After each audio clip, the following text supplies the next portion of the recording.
Hello, welcome back. Coach Ads here, and today we're talking about ankle mobility. Are your tight ankles, tight calves causing you a problem when you're squatting, walking, lunging, running? Have you got issues with your knees, your ankles, pain in your lower back? If so, check this out. A lot of people have issues further up the chain in their knees, their ankles, their hips, their lower back, possibly in the shoulders.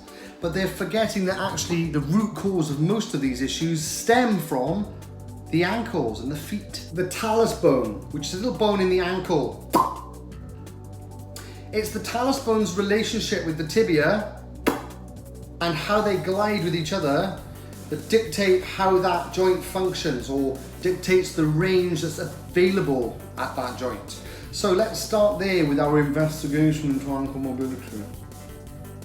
So first up, we're going to use our knee to wall test. You're going to set yourself up like so your fist is the distance between your big toe and the wall.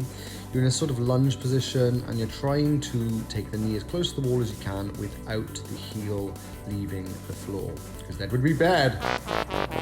Right, next up, we're going to take care of those calves. So get a foam roller if you have one. You can do this double leg version, or there's a single leg version you can do for a little bit more localized foam rolling, or full masochist mode. Do the crossover single leg. Oh, savage! Now let's stretch the calves. So this first stretch is going to hit your gastrocnemius, which is the bigger of the two calf muscles. So anytime the knee is straight, you'll hit that. And then this one, where you bend your knee, you'll hit your soleus, which is this. Checking a bit of foot rolling. We hold a lot of tension in our feet, and it's our first point of contact with the floor. If you're fancy, get a massage gun. Cheeky bit of slow-mo for you there. Grab yourself a band. We're going to apply it to the talus bone like this. Just going to put pressure on that bone and allow it to glide backwards. So you apply pressure forwards using your body weight to increase the range of motion at the ankle. You could also use this version, which is a loaded Soleus release.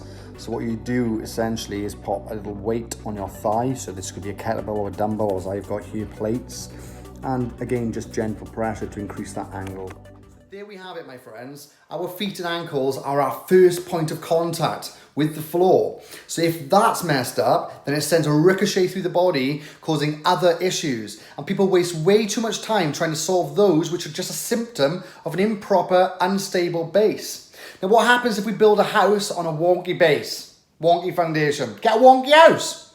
So to you and wonkifying your house, to your success, Coach Ads, over and out, peace.